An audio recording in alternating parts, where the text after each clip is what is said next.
എല്ലാവർക്കും നമസ്കാരം. നമ്മൾ തുടങ്ങി വെച്ച അമ്പലത്തിൻ്റെ വർക്കിൻ്റെ നമ്മൾ സ്ട്രെച്ചർ വർക്ക് പൂർത്തിയായിട്ടുണ്ട്. ഇനി നമുക്ക് ഓട് വിരിക്കുന്നതിൻ്റെ മാത്രമാണ് ബാക്കിയുള്ളത്. ഓട് വന്നിട്ടില്ല, അതാണ് ഓട് വിരിക്കാൻ ഇത്തിരി താമസം.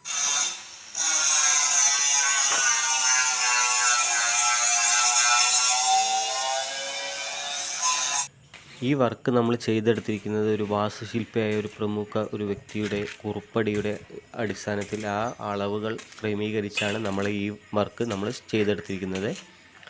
അളവ് പ്രകാരം നമ്മൾ ഒരു സൈഡിൽ 10 വരി ഓട് വരുന്ന ക്രമത്തിലാണ് നമ്മൾ ഈ ചെയ്തെടുത്തിരിക്കുന്നത്. നമ്മൾ ശരിക്കും നമ്മൾ എല്ലാവിടെയും ചെയ്യുമ്പോൾ ഓട് ഒറ്റയായിട്ട് വരണം എന്നാണ് കണക്ക്. പക്ഷേ നമ്മൾ ഈ അമ്പലത്തിൻ്റെയൊക്കെ ആയതുകൊണ്ട് വലിയ പ്രശ്നമില്ല എന്നാണ് നമ്മൾ ആ വാസ്തുശില്പി പറഞ്ഞത്. അവിടെ അളവുകളാണ് നമ്മൾ പ്രധാനം, ഓടിൻ്റെ വരികളല്ല, അളവുകളാണ് പ്രധാനം.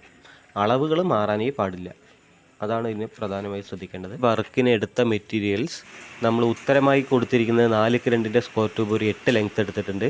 നമ്മൾ കഴുക്കോലായി കൊടുത്തിരിക്കുന്നത് 3x1/2 സ്ക്വയർ ട്യൂബ് ഒരു 25 എണ്ണം എടുത്തിട്ടുണ്ട്. നമ്മൾ പർലിങ് പട്ടികയായിട്ട് കൊടുത്തിരിക്കുന്നത് 1.25 സ്ക്വയർ ട്യൂബ് ഒരു 58 ലെങ്ത്ത് നമ്മൾ ഇതിനെടുത്തിട്ടുണ്ട്. ഈ വർക്കിന് നമ്മൾ ഒരു എപ്പോക്സി പ്രൈമർ പ്ലസ് മഹാഗണിൻ്റെ ഒരു കളർ പെയിൻറ്റും നമ്മൾ ഒരു കോട്ട് അടിച്ചു കൊടുക്കുന്നുണ്ട്. നമ്മുടെ വീഡിയോസ് കാണുന്ന എല്ലാവരും നമ്മളെ ഒന്ന് സപ്പോർട്ട് ചെയ്യണേ.